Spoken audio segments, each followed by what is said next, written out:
We provide you the platform to turn your dreams into reality. Give wings to your aspirations with KR Mangalam University.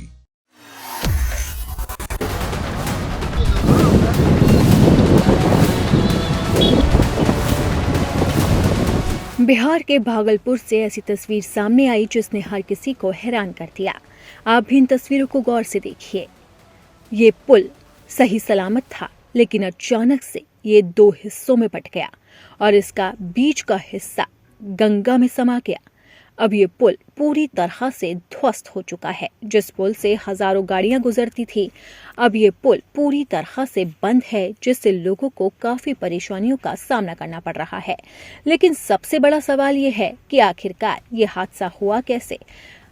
जब इस पुल की मरम्मत की गई थी तो ये सही था, लेकिन अचानक से ये कैसे टूट गया। इस तरह के गंभीर सवाल इस पुल की गुणवत्ता पर भी सवाल खड़े कर रहे हैं।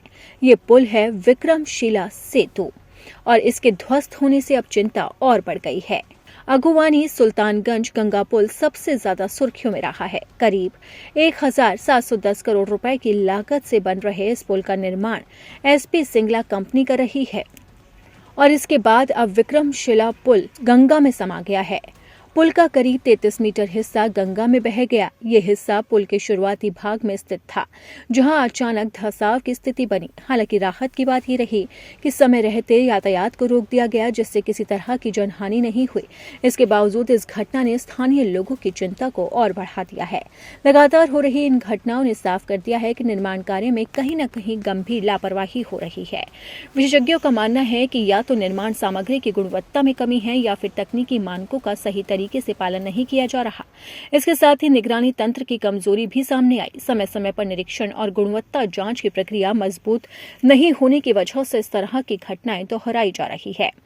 इन घटनाओं के बाद स्थानीय लोगों में डर और असंतोष का माहौल है। लोग प्रशासन से जिम्मेदार एजेंसियों के खिलाफ सख्त कार्रवाई की मांग कर रहे हैं। अगर जल्द ही निर्माण गुणवत्ता और निगरानी व्यवस्था में सुधार नहीं किया गया तो भविष्य में और बड़े हादसों की आशंका से इनकार नहीं किया जा सकता है। और इसे लेकर ही अब लोगों के मन में दहशत बैठ गई है, क्योंकि लगातार इस तरह के हादसे सामने आ रहे हैं और इस पुल के आवागमन बंद होने की वजह से अब लोगों को भी दिक्कत हो रही है, क्योंकि उनको ज्यादा लंबा समय लगाकर अपने गंतव्य तक पहुंचना पड़ रहा है।